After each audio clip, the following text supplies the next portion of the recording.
মার্কিন president Donald ট্রাম্পের জনপ্রিয়তা কমে গেছে। জ্বালানির দাম বেড়েছে, কংগ্রেসের রিপাবলিকানরা রেকর্ড সংখ্যায় দল ছাড়ছেন। অন্যদিকে ডেমোক্র্যাটদের মধ্যে আগ্রহ উদ্দীপনা তুঙ্গে। যুক্তরাষ্ট্রের মধ্যবর্তী নির্বাচনের আর মাত্র 6 মাস বাকি।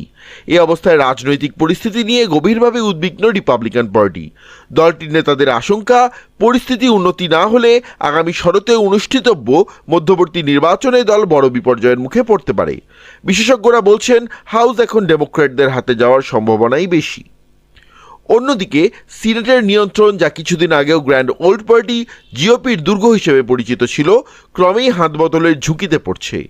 কারণ ডেমোক্র্যাট প্রার্থীরা প্রতিটি স্তরেই বিপুল পরিমাণ নির্বাচনী তহবিল সংগ্রহ করছেন। রিপাবলিকান দলের সাবেক হাউস স্পিকার নিউট গিংরিচ বলেন, নির্বাচন যদি মে মাসে হতো তাহলে রিপাবলিকানরা হেরে যেত। এই শরতে নিজেদের সংখ্যাগরিষ্ঠতা রক্ষার জন্য তিনি তার দলের নেতাদের প্রতি আহ্বান জানান। মার্কিন প্রেসিডেন্ট ডোনাল্ড ট্রাম্পের অ্যাপ্রুভাল রেটিং বা জন অনুমোদনের হার 40-এর কাছে ঘোরাফেরা করছে। এটা অতীতের অনেক প্রেসিডেন্টের চেয়ে কম।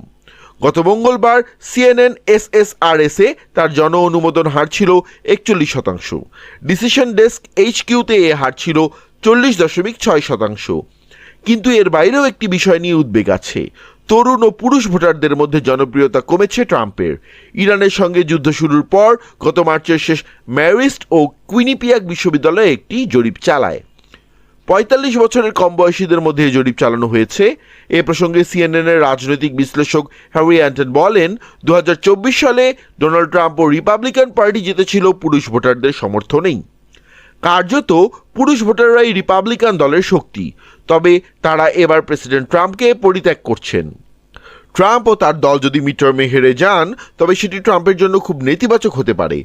ট্রাম্পের বিভিন্ন উদ্যোগ যে ভেস্তে দেবেন ডেমোক্র্যাট আইন প্রণেতারা, সে ব্যাপারে তো সন্দেহই নেই। এমনকি ডোনাল্ড ট্রাম্পের প্রথম মেয়াদের মতো এবারও অভিশংসিত হওয়ার সম্ভাবনার কথা উড়িয়ে দেওয়া যাচ্ছে না। আর ইরান যুদ্ধের ব্যর্থতা এতে নতুন মাত্রা যোগ করতে পারে।